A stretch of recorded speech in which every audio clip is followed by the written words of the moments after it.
ہوا قدیم درختوں سے سرگوشی کرتی تھی، اسے ماضی کے راز بیان کر رہی۔ مالکہ اور رئیس اپنے مدھم روشنی والے گھر میں بیٹھے تھے، بے خبر کہ آج رات کوئی اندھیرے میں چھپا انہیں دیکھ رہا تھا۔ دروازہ چرچرا کر کھلا،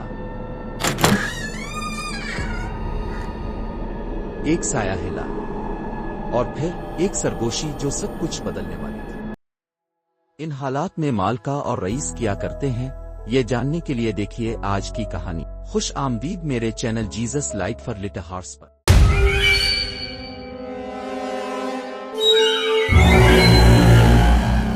ملکہ اور رئیس ایک گاؤں میں اپنے والدین کے ساتھ رہتے تھے۔ ان کا گھر گاؤں کے کنارے پر ایک پرانے درختوں سے گھرا ہوا تھا۔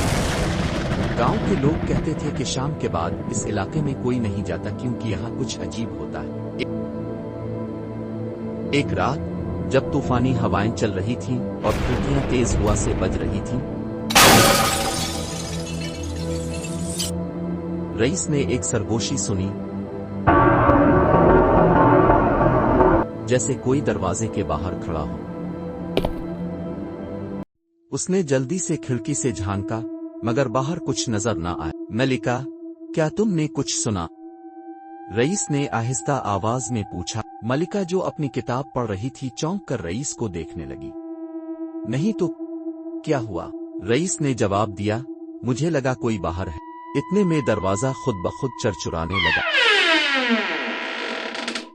دونوں کی سانسیں رک گئیں۔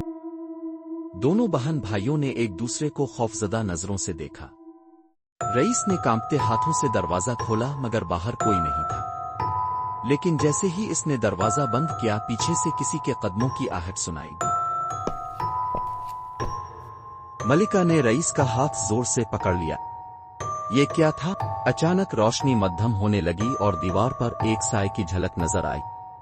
وہ سایہ آہستہ آہستہ حرکت کر رہا تھا، جیسے کسی نے گھر کے اندر قدم رکھ دیا ہو۔ رئیس نے کانپتی آواز میں کہا، کون ہے؟ سایہ یکدم راگ گیا اور ایک گہری سرگوشی گونجی۔ یہ میرا گھر تھا، تم یہاں کیوں ہو؟ کیونکہ خدا نے ہمیں خوف کی روح نہیں دی بلکہ قدرت اور محبت اور تربیت کی روح دی ہے۔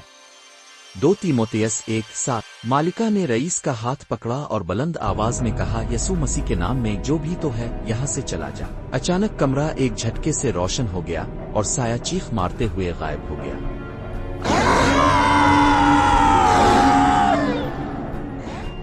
دروازہ زور سے بند ہو گیا اور ہر طرف خاموشی چھا گئی۔ اگلی صبح جب دونوں نے اپنی دادی کو رات کا واقعہ سنایا تو دادی نے کہا، یہ جگہ پرانی ہے اور شاید یہاں کوئی بری روح بھٹک رہی تھی، مگر یاد رکھو جہاں یسوع کا نام لیا جائے وہاں شیطان کی طاقت ختم ہو جاتی ہے۔ رئیس نے مالکہ کو دیکھا اور مسکرایا، ہم نے خوف پر قابو پا لیا۔ مالکہ نے سر ہلایا، ہاں، کیونکہ یسوع ہمارے ساتھ ہے۔ سبق: ہمیں زندگی میں کسی بھی خوف کا سامنا کرنا پڑے، یسوع کے نام میں ایمان رکھیں کیونکہ وہی ہمارا محافظ ہے۔ یسوع کے پیار کو دنیا بھر میں پھیلانے کے لیے آپ کی چھوٹی سی مدد درکار ہے۔ اگر آپ بھی اپنے بچے کی کہانی بنوانا چاہتے ہیں تو ہمیں ضرور بتائیں۔ آپ کے قیمتی وقت کا شکریہ۔ چینل کو سبسکرائب کرنا نہ بھولیں۔